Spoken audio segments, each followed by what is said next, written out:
Hello everyone, JSGC here, and we are here for another Manchester City transfer update, speaking about all the ins and outs with Manchester City, including updates on Thiago Almeida and the ins, and of course, the everlasting saga of Leroy Sane, so make sure you stay tuned for that. Before we start this video though, make sure, like always, if you're interested and you're enjoying the content, make sure you subscribe, press the red button and press the bell to put your push notifications on. If you so wish, you can go check out my social media links, my Twitter and Instagram, which you can find in description below, and my username popping up on screen if you want to go and follow me on there. Keep up to date with what's happening with Manchester City I retweet sources and things like that, what's happening with transfer news. Then go and follow me on there. Make sure, like always, you leave your thoughts in the comments below, and also leave a thumbs up if you enjoyed this video, because it does help me out. So we're going to crack on with the ins, and I'm going to give you that Thiago Almeida update. Now, Record, which is a media outlet over in Portugal, they're saying that Manchester City are going to be paying around €20 million for Thiago Almeida, which is more than £16 million release clause, and City are paying that as like a goodwill gesture thing. I'm not too sure. Anyway, Sporting Lisbon, they've asked apparently by to Manchester City if they can have Almeida on a 2-season long loan. Now, I did speak about this in a previous video just a couple of videos ago, saying I weren't sure if they were going to go for a 1-season or 2-season season loan. I've heard flickers, I've heard rumours of a 2-season loan, then it was dismissed, and now it's getting mentioned again. And so, lots of sources saying different things. Majority of the sources are saying 1 season, but I am hearing flickers again of a 2-season loan with him going to Sporting Club de Portugal, who City are, of course, in partnership with. Now, Manchester City, they're going to be paying a little bit more money for, in my opinion, no reason. He has a release clause, you meet his release clause, done. So why we're paying a little bit more than paying €20 million rather than 16 million is baffling to me. And like I said, it's a goodwill gesture, but it's Man City's money, it's their choice what they want to do with it. Although I'd probably just meet the release clause if I'm completely honest. The transfer, if I'm completely honest, is dragging on a little bit, and it is a little bit annoying. We know that City are close to getting the deal completed. Just a rough idea about has he signed a new contract or hasn't he, Almeida, with Vélez Sarsfield over in Argentina, and what's the price going to be? To be honest, I just want the deal completed so we could all just move along with our lives. So got some out news now, some interesting out news too. Now, yesterday, Tom Deli Bashiru, he announced on his Instagram that he had left Manchester City and left a nice little message for his time at Manchester City, which was very nice. Now, in addition to him leaving Manchester City, Watford made an offer yesterday, and City were due £220,000 in compensation if he was to sign somewhere else. And then last night, Watford announced that they had signed Tom Deli Bashiru on a 6-year deal. So I'd say the best of luck to Tom on his deal. City, of course, getting £220,000 in compensation for that deal. Now, I've got an update on Marlos Moreno.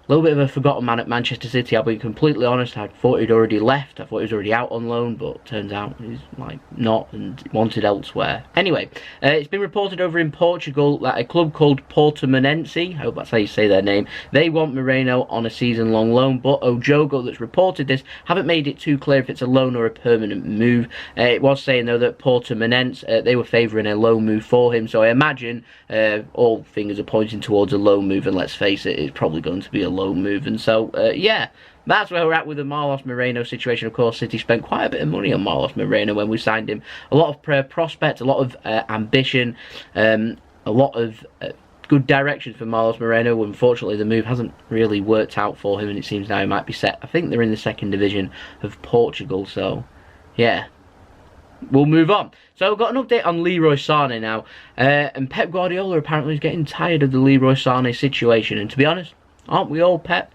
Aren't we all? Now, Leroy Sane's mum, who acts as his kind of agent, representative, whatever you want to call it. Anyway, she lives in Germany and acts as the representative for Leroy Sane. Apparently, she's in negotiations. She's a person that's speaking with Bayern Munich at this moment in time. So they say they're in contact with Leroy Sane's representatives, assuming that it is his mum. Anyway, Bayern, apparently they're willing to offer more than £200,000 a week to Leroy Sane, which is of course a contract offer that's been offered by Manchester City.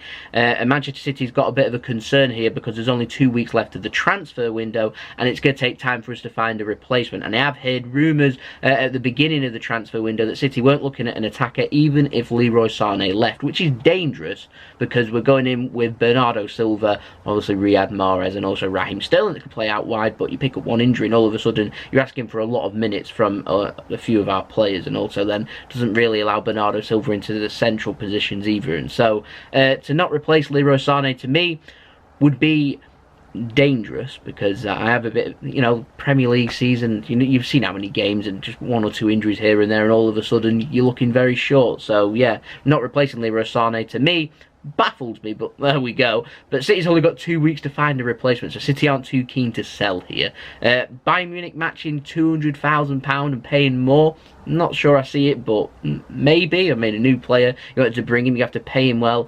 It's difficult, but Leroy Sane is the update. His girlfriend, apparently, she's involved in the situation too. She's settled in Manchester. She wants to stay in England, and apparently there's been a clash of personalities coming between Leroy Sane's girlfriend and his mum, who apparently don't get along. Apparently, some comments have been made about from his mother towards Leroy Sane's girlfriend. So it's all getting a bit personal and ugly, if I'm completely honest. And to me, it's up to Leroy Sane here to take control of the situation. If Leroy Sane wants to leave Manchester City, asked to leave, and then City can sell him this summer and see what they can find. If Leroy Sane wants to stay, say so, that he wants to stay, end the Bayern Munich speculation, so we can then get on with trying to get him on a new contract, because to me this saga is going on much longer than what it needs to, and Leroy Sane, it just comes across with the silence from him that it's almost toying the situation. And like I was saying yesterday, I feel like his representatives and agents want to use this situation not necessarily to force his way out of Manchester City, but to force more money from Manchester City by saying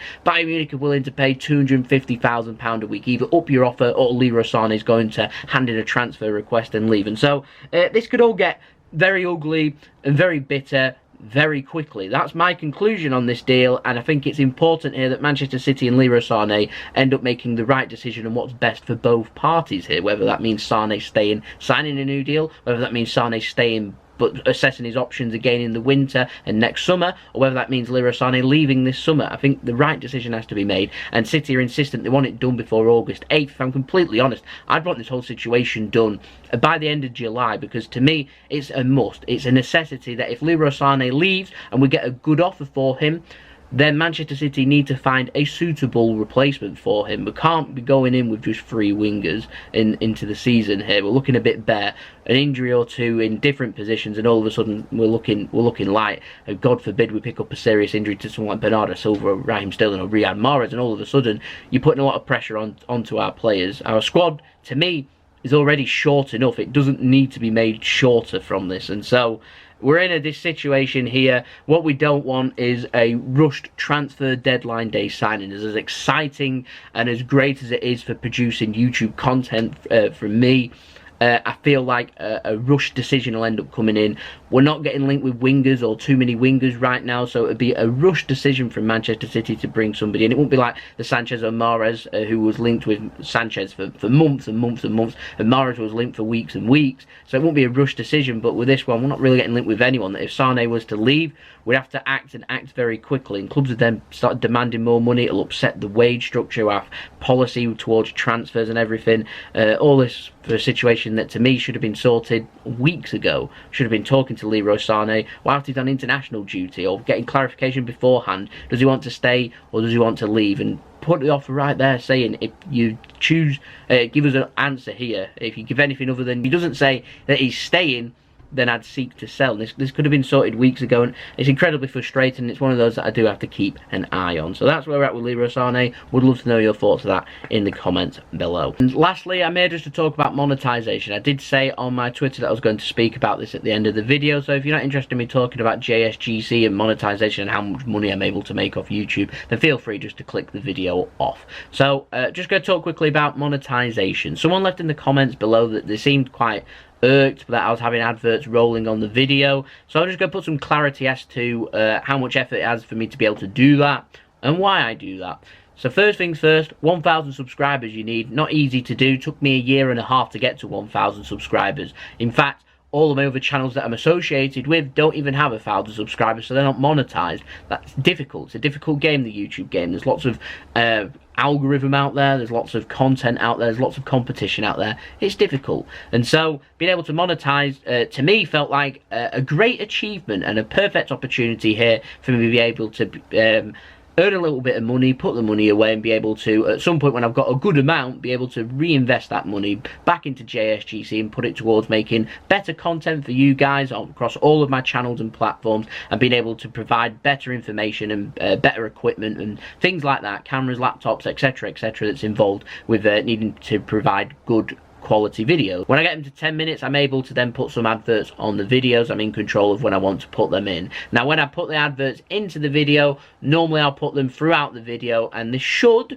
normally come up as banners. Now, feel free, if you see banners coming up with adverts, just to click them off. Sorted, not got a problem with that. Sometimes they come in the form of skippable adverts. Feel free to skip the adverts too, and I'm not bothered. And sometimes they come in the form of a 6-second advert. Now, I roll these adverts out because I'm able to maximise money basically off it. I'm not earning a lot of money. When they're over 10 minutes, maybe, if the video does well, we're looking maybe double the number that I mentioned before. Sometimes treble if the video does extra well and the people are clicking around and enjoying it. I do not know. But it's not up to me, basically. I don't choose what I earn. But in terms of actual money that I'm earning, nowhere near enough to be able to survive on. I do have a job, and so it's difficult being able to tie in YouTube along with work and everything like that. Trying to find a correct balance here and being able to tie everything in. It takes a lot of time, takes a lot of effort. This is a hobby of mine, yet I'm putting in, particularly throughout the busy transfer windows, maybe 2, 3, sometimes 4, 5 hours a day puts towards me gathering information, writing down the information, filming the video. Sometimes it takes me 2, 3, 4 times to do the video. In fact, me talking about this, just to give you a briefing, it's taken me 5 attempts, and it's taken me nearly half an hour to do this 12-minute video, whatever it'll turn out to be, something like that. It's taken me 5 attempts to be able to get it right, and so that's stuff that doesn't get tied into, that people don't realise. I have to then put this onto the editor. I have to edit everything, make sure everything's accurate, make sure everything's correct. Nothing more frustrating than doing a video and finding that information's now no longer accurate, and I have to then go and refilm it and everything. But it takes a lot of effort, which I don't mind doing. It's a hobby of mine and I enjoy doing it, and I absolutely love it, and I love my channel. I love everyone that's associated with my channel and everyone that's subscribed and supported my channel. It's absolutely amazing. It's super. It is. It's the best thing ever. I hope that's explained. I hope that's cleared anything up. If you've got any questions about it, leave it in the comments below and I'll try my best to answer them as best as I can. So there we go, that's been the video. Hope you enjoyed this video. If you enjoyed this video, leave a thumbs up so I know that you enjoyed this video. Don't forget to let me know your thoughts in the comments below too. Leroy Sane, do you want him to stay? Do you want him to go? Please let me know in the comments below. Don't forget also, subscribe, press the red button if you're interested in the content and daily Manchester City transfer updates. Make sure you subscribe, press the red button and press the bell and put your push notifications on. You can go and check out my social media links, which you can find in description below and popping up on screen too. If you want to go and follow me on Twitter and Instagram, and I'll see you all again tomorrow for the next daily Manchester City transfer update. Hopefully we'll have a little bit more in news and hopefully more clarification on Leroy Sane. So I'll see you then. So it's been JSGC. Hope you have a wonderful rest of your day. Peace. Ciao for now.